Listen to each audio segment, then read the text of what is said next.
Affaires d'État, armes neurologiques, guerre numérique et manipulation mentale, voici ce que nous propose de suivre Zero Day, la nouvelle série Netflix avec Robert De Niro. Une mini-série en 6 épisodes sortie ce matin par le créateur de Griselda. Alors est-ce qu'elle va rapidement devenir un incontournable pour la plateforme? C'est ce que je vous propose de découvrir ensemble dans cette critique.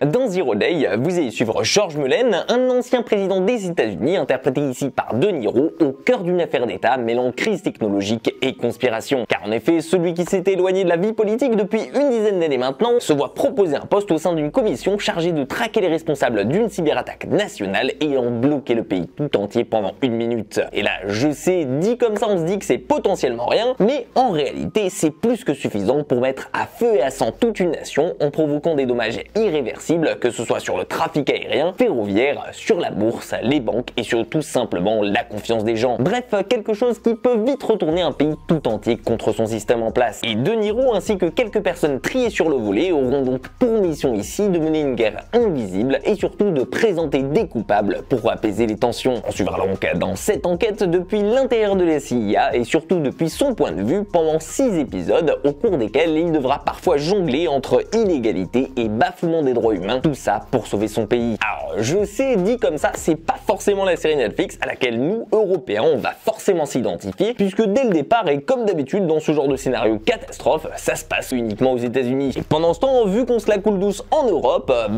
et qu'on ne fait clairement jamais partie de l'équation mondiale, à leur niveau, c'est totalement assumé, puisque la série, dès son premier épisode, elle nous met clairement en opposition deux nations possibles, à savoir les USA d'un côté, la Russie de l'autre. Bref, c'est un bon vieux dilemme qui sont la guerre froide à plein nez. En revanche, et s'il y a bien d'autres choses que cette série pourrait rapidement nous permettre de nous identifier, c'est quand même son principe de base, à savoir son fameux Zero Day, à savoir qu'il sous-entend une attaque possible, voire même panne généralisée dans tous les systèmes informatiques sur lesquels tout le monde actuel dépend. À savoir par exemple qu'on serait dans l'impossibilité d'utiliser nos cartes bancaires, d'effectuer des achats ou bien même de retirer de l'argent, bref des droits fondamentaux qui ont de quoi soulever des questions et surtout parfois relancer des débats conspirationnistes. Et c'est d'ailleurs par cette fenêtre que décide de s'engouffrer rapidement Zero Day aujourd'hui pour nous offrir une autre dimension plus globale, cette fois-ci sur la situation, en nous offrant au passage le point de vue des foules, des médias et surtout la réaction des différents États face à cette situation. Et le point intéressant sur lequel il compte s'appuyer également pour tenter de capter notre attention, c'est en rajoutant un petit peu en enjeu global l'utilisation d'une arme neurologique qui aurait été développée en secret par les États-Unis afin de manipuler les esprits. Bref,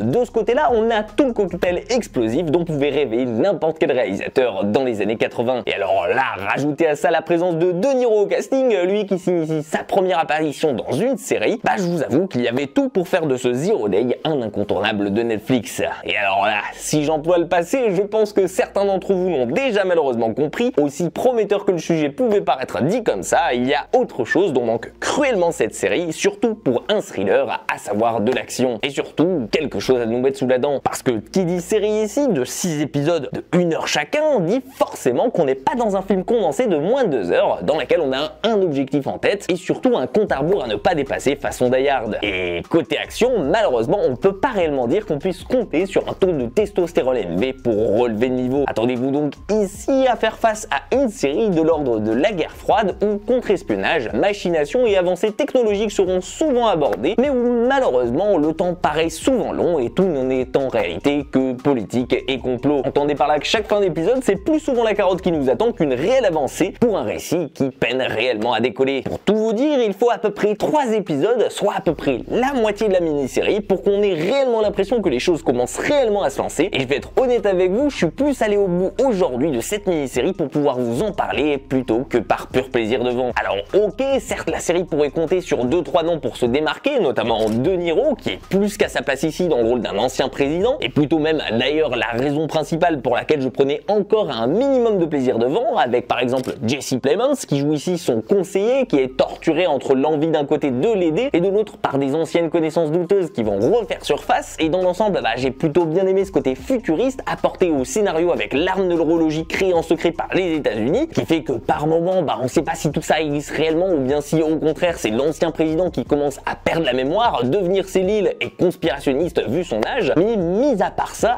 je vais vous avouer que c'est sûrement la série que j'ai le moins aimé binge-watcher de Netflix. Et si je suis tout à fait honnête avec vous, à mes yeux, malgré un scénario prometteur, il y a beaucoup trop de longueur ici, on a l'impression que ça avance pas, que les épisodes se suivent et se ressemblent, parfois même qu'il y a trop de facilité scénaristique. Dans l'ensemble, on va pas se le cacher, ça a quand même un sacré temps de retard sur son époque. Je pense que sortie fin des années 90, début 2000, on aurait trouvé cette série hyper en avance sur son temps, et elle aurait pu avoir un grand succès, mais pour un début 2025, sauf si vous êtes réellement en manque de thriller, honnêtement, passez votre chemin. Et vous de votre côté, est-ce que vous lui avez donné sa chance? Et si oui, qu'est-ce que vous avez pensé de Zero Day sur Netflix? N'hésitez pas à me balancer votre avis dans les commentaires, qu'on puisse lancer le débat. En attendant, j'espère que cette vidéo vous aura plu. Si c'est le cas, explosez-moi ces pouces bleus, pensez à la partager en masse et surtout, abonnez-vous à la chaîne pour la faire décoller. En attendant, prenez soin de vous et moi je vous dis à très vite pour une toute nouvelle critique.